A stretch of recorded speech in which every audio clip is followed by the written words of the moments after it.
Isa namang magandang araw para matuto. Welcome back sa YouTube or sa Facebook page.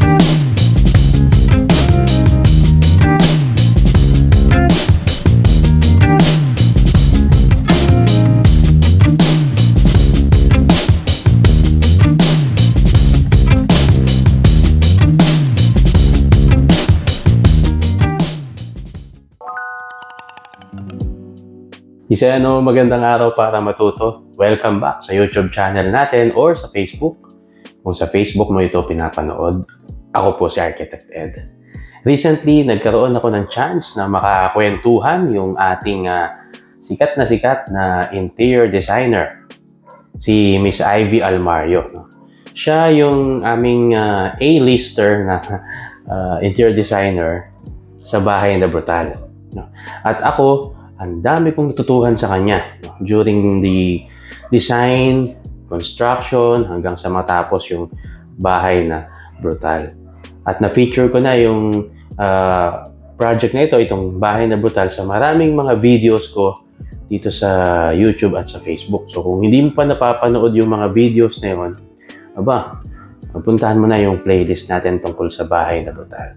Okay, again, nakausap ko siya, ang haba nung naging kwentuhan namin, at ang totoo, ang dami ko pa rin natutuhan. At syempre, ayaw ko na ako lang yun.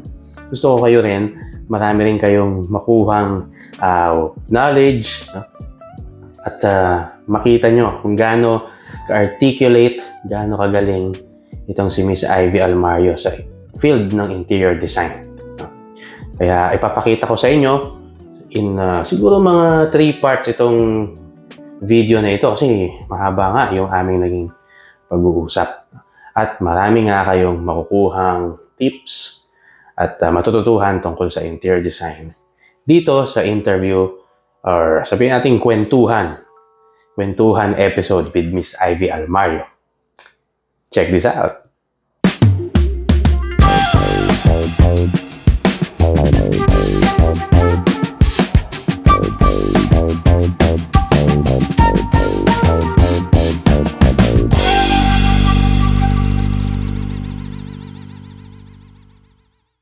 Ngayon, kasama natin ang none other than the icon of interior design in the Philippines. Naks naman Miss Ivy Almario.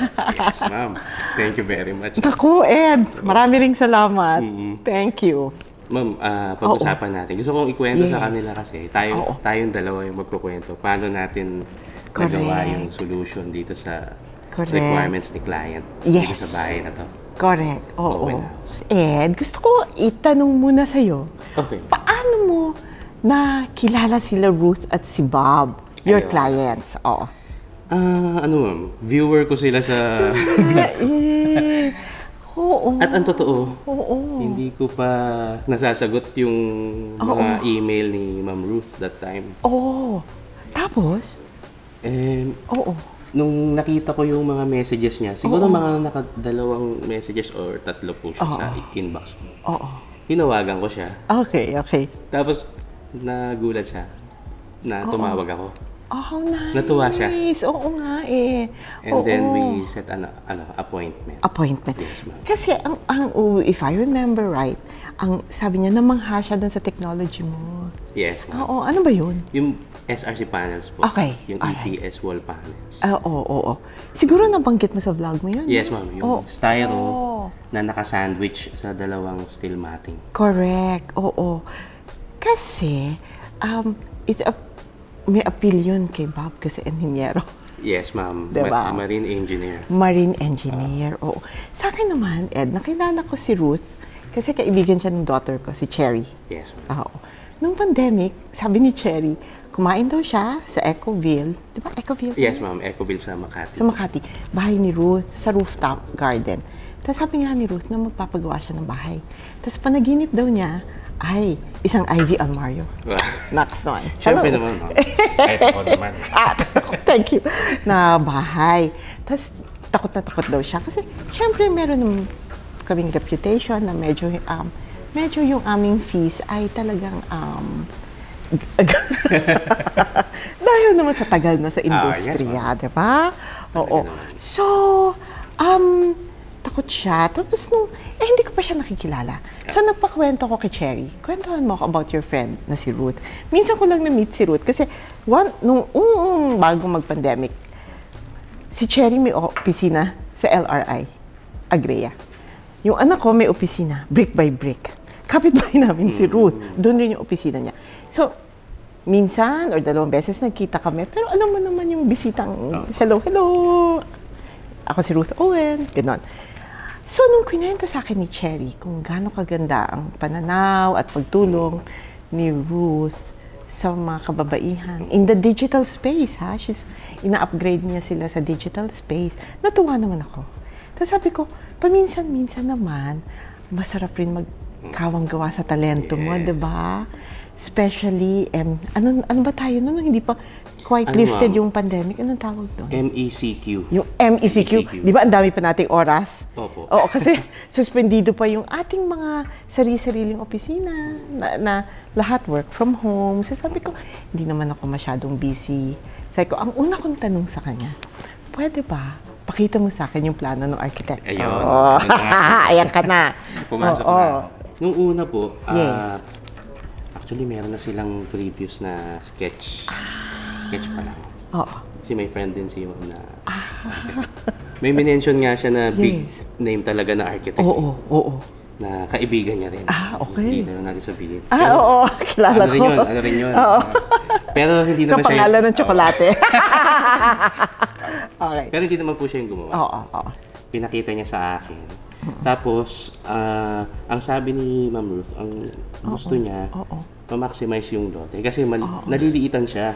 Ilan ba? Sa 400 square meters. Oo. Okay. Kasi kung sa numbers kasi titingnan, medyo... Modest. Modest. Oo. Yes, correct. Kaya, yung ginawang layout, syempre, ano po siya, box. Oo. Yes. So, gumawa po ako ng version ko. Kasi ang gusto niya, yung bahay niya, humihinga. From the get-go, sa umpisa pa lang, yun ang gusto niya. Oo. Bukod sa humihinga, meron siyang parang checklist ng ilang kwarto. Ano yung kwento niya sa'yo nun? Sa mga kwarto? Ayun. Yung plano po nito, initially, mga 4 bedrooms kung hindi ako nagkakamali. So, 1 for her son, sa kanila, master, tapos guest, tapos meron yatang isa pang room. Tapos may loft. Yes. Yun po yung naalala ko Correct. So yun po yung ginawa ko Eventually, nagkaroon ng konti pang mga adjustments. Hanggang dumating po dun sa scheme na nakita niya. Ayun. Okay. Oo. So, buti na lang may extra blueprint siya. Kasi medyo malaki yung nakita ko. Blueprint na nga yun. Yun na, diba? Blueprint na. So, nung nakita ko, sabi ko, meron akong mga na-observe. Nang una kong tanong sa kanya, palagay mo ba yung arkitekto open na mag-replan? Kasi sa lahat ng relasyon ko, sa mga arkitektong nakakatrabaho ko, ganun. Bukas na bukas at napaka klaro, no? Na basta sa loob ng bahay, pinapayagan nila kaming maglaro. Yes, pero wala talaga kaming pakialam sa labas. Oo. So sabi niya, oo naman siguro. Sabi ko, siguro, mainam, mag-meet kami. Yes. Oo. Pero bago tayo nag-meet, na-aral ko na yung plano. Kaya lang, ayoko gumuhit man ng isang linya na hindi ko naririnig sa'yo. Na okay. Kasi sensitive doon sa katotohanan na unang-una tayo magtatrabaho sa isa't isa. Yes, ma'am. Diba? Ang lagi kong sinasabi kay Ruth, gusto ko lahat ng nakakatrabaho kong arkitekto ay tuwing Pasko magkaka-exchange kami ng Christmas cards.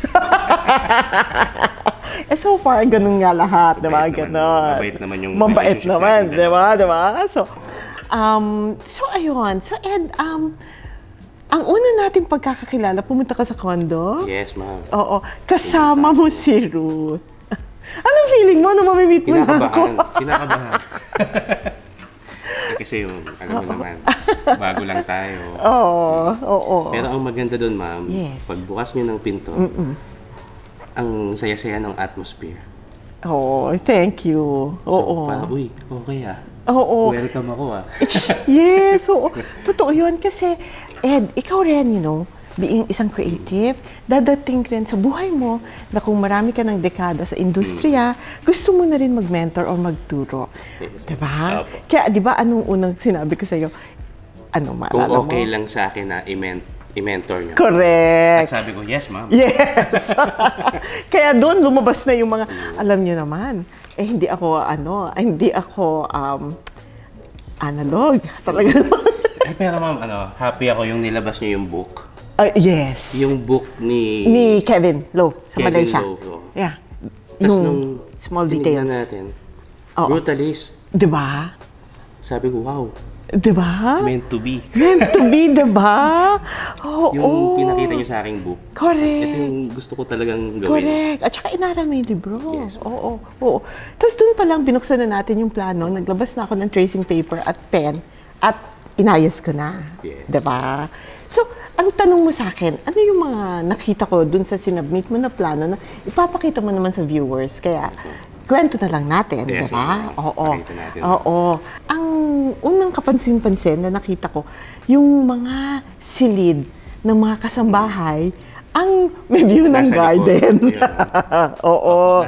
Nasa likod kasi yung garden. likod kasi yung garden, di ba? So sabi ko, teka, parang baka pwedeng hindi doon, no? Pangalawa, parang napaka-prominente naman ng stairs natin. Oo, yun. Ang stairs natin. Andito. Opo, nandito. Ito yung Ito, stairs. ito. Ito, kung nasan tayo, andito Ito, yun. ito. Ito yun, di ba? So sa akin, napaka-prominente naman ng stairs natin. Sa pagkalagay niya, pag binild natin siya doon, hindi mo makikita yung garden. Di ba? So yun yung una kong insight. At saka, yung double volume space natin nahati. Opo. Di ba? Oo. So yun ang mga una kong insights. Pero, naintindihan ko na sa pagtingin pa lang doon na gusto mo sila bigyan ng open lifestyle. Kasi yung kitchen mo, dining at living, nagkukwentuhan na eh. Tsaka compact. At compact. At medyo lihis lang ng konti. Meron na rin dong man cave. Tapos, nung umakyat sa second floor, napansin ko na medyo maliliit yung kwarto. Naintindihan ko naman na sa totoo naman, kasi nga, hindi naman nga kalakihan yung lupa, yung lote. So, sa pag-interview kay Ruth, inassume ko lang, kung bahay ko to, diba? Kung bahay ko to, ano ang dapat mangyari? Yung experience. Yung user experience. Yun ang, Tapos, di ba, nagguhit-guhit na tayo sa harap ng isa't isa. Oo. Tapos, ang connectivity, laging gusto natin, nag-uusap talaga yung mga kwarto. Correct?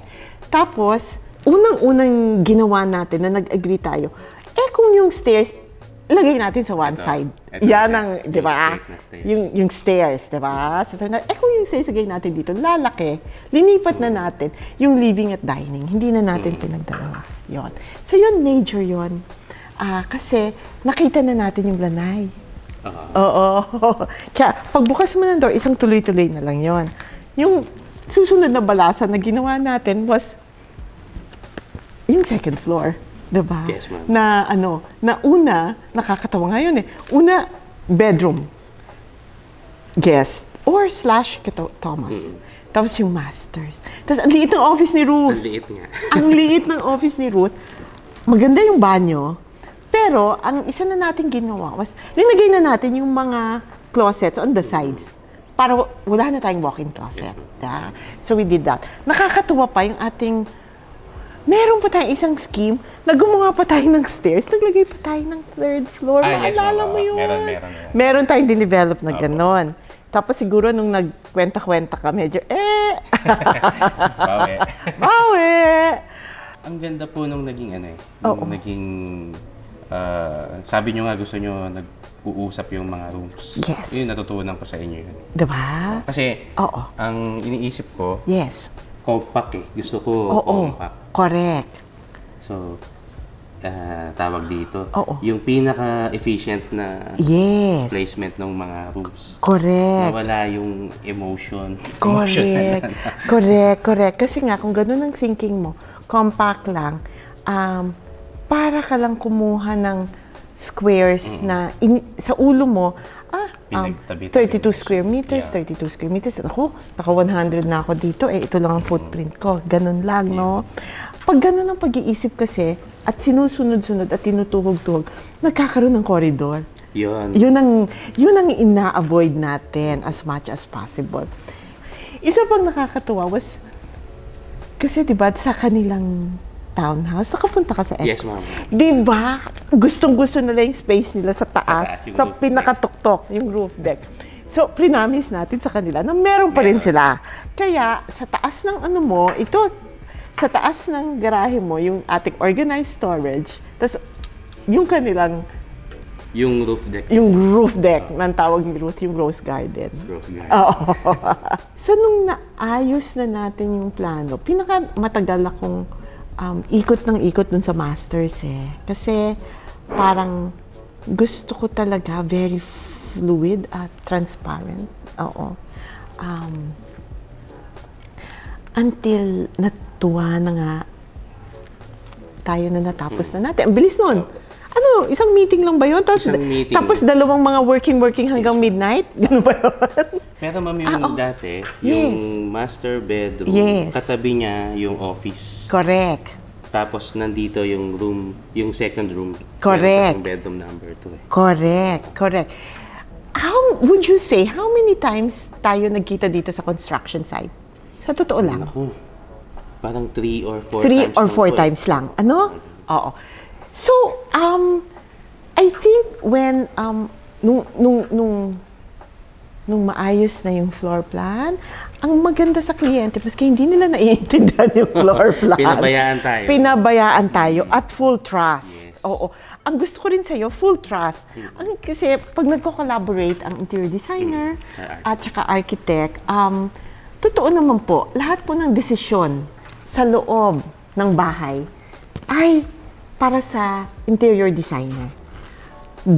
Except for yung pong itsura ng front door at saka yung itsura ng stairs, yan po talaga ay pride and joy yan ng arkitekto.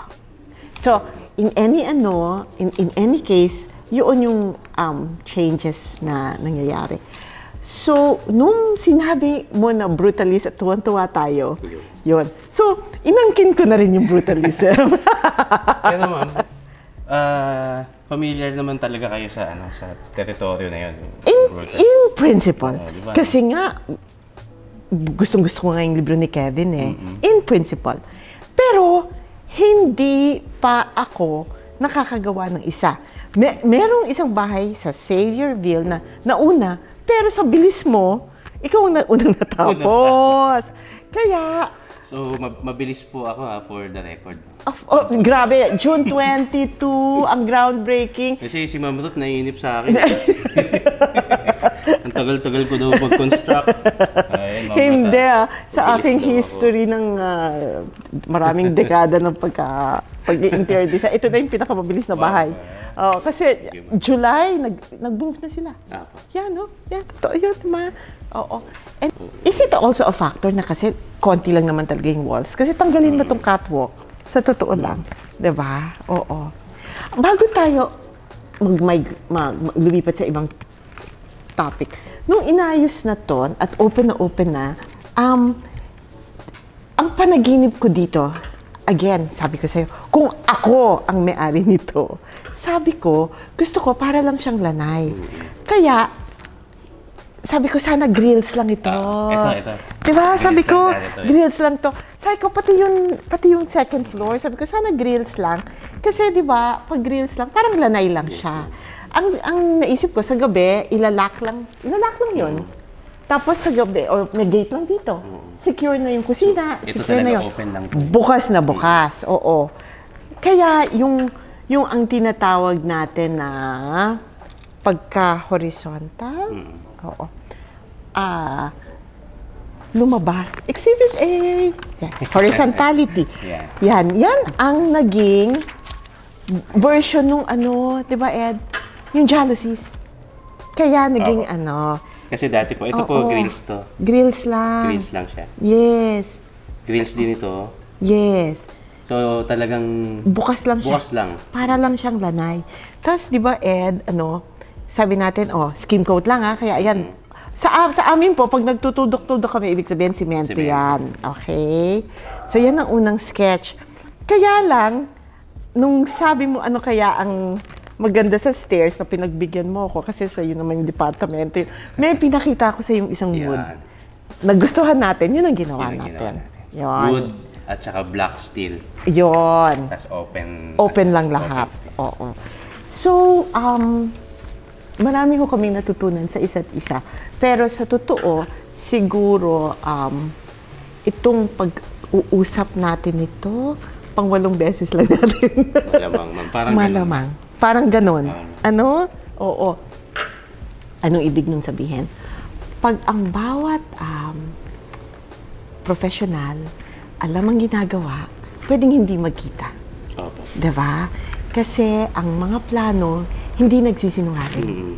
Oo. Nag-uusap yung mga sketches natin. Correct.